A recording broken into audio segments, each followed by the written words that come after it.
Should the New York Knicks trade up and draft James Bouknight? Clock down to 7. Barrett outside the switch. Doncic goes, oh, what a great step!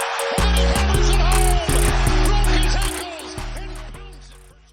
What's going on, guys? Welcome back to a brand new video. I hope you guys are doing well. And today I'm going to be talking about James Bouknight, the 6'5" shooting guard from UConn, and how good would he really fit with the New York Knicks. An article actually came out by Mark Berman talking about James Bouknight from New York. He's a really great scorer of the basketball. He can shoot off the dribble. He's just one of the best pure shot creators when it comes to the 2021 NBA draft. But the big thing when it comes to James Bouknight, because he's not the best of passer in the world, we're going to get into that, is his scoring good enough to really ignore the fit with an RJ Barrett and ignore the fit with the Julius Randle? Well, to really answer that question, can you really see RJ Barrett down the road and Julius Randle really holding up that big time trophy for the New York Knicks? Can you see those guys being the main successors or being those main top options to really lead us to an NBA championship or really compete for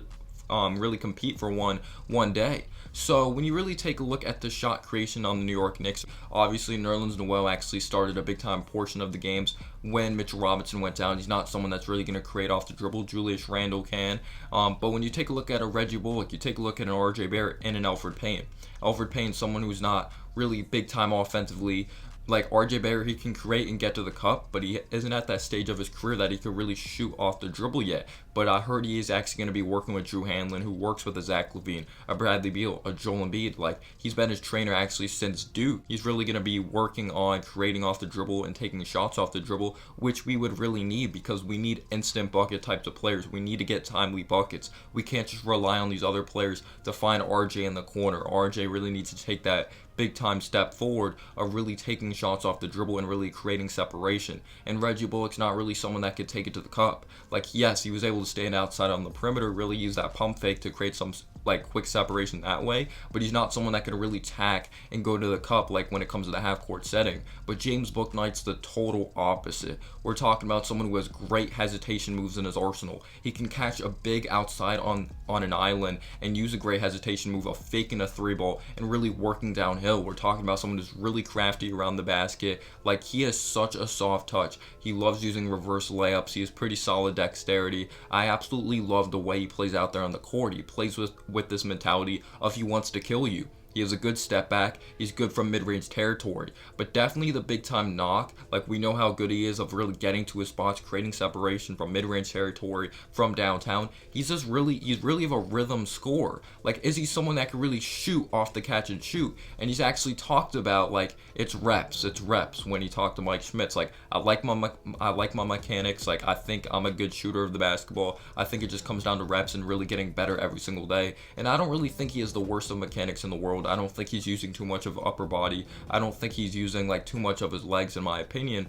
But he hasn't really proven in his collegiate career that he's the best of shooter, shooting 32% from three his freshman year and only 29% from downtown his sophomore year. But I'll say this, it's definitely a good sign that he shot 80% from the charity stripe when it came to his career at UConn. But I really don't think he's the worst of shooter. I think he is more of a rhythm type of shooter, and he's still young. He can continue to get better when it comes to really shooting the basketball or really being really consistently becoming that better shooter. Everything I hear, he seems like a down-to-earth dude, talking about someone who has a really great work ethic, and he's also a very good athlete in the half court setting and in transition. He is someone who literally flies above the rim. He's not a level of Zach LaVine. I've heard some people make those comparisons of Zach LaVine right now, creating off the dribble.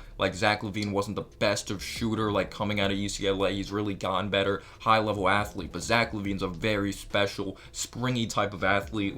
He looks insane when it comes to dunking the basketball. I'm not saying James Bouknight isn't, but yeah, James Bouknight is a good athlete in the half-court setting and in transition. He can really fly, and he's not afraid of a big moment at all. Sometimes he can be this black hole when it comes to really distributing the basketball in a way coming out of the pick and roll. Sometimes he could be sloppy or try to do too much and just use the pick and roll for himself, and sometimes he could look selfish. I'm not saying he's a selfish player, but sometimes it could look selfish, not really consistently finding the roller or finding the guy outside on the perimeter. But when he's locked in in the half court setting, he actually is a solid distributor of the ball. But where he thrives is really in transition. He's good at really hitting someone with an alley-oop or having that having that nice bounce pass and transition. So he's not necessarily bad when it comes to passing the ball. It's just really being aware and knowing when to make that key pass at the end of the game. So that really is a key thing there.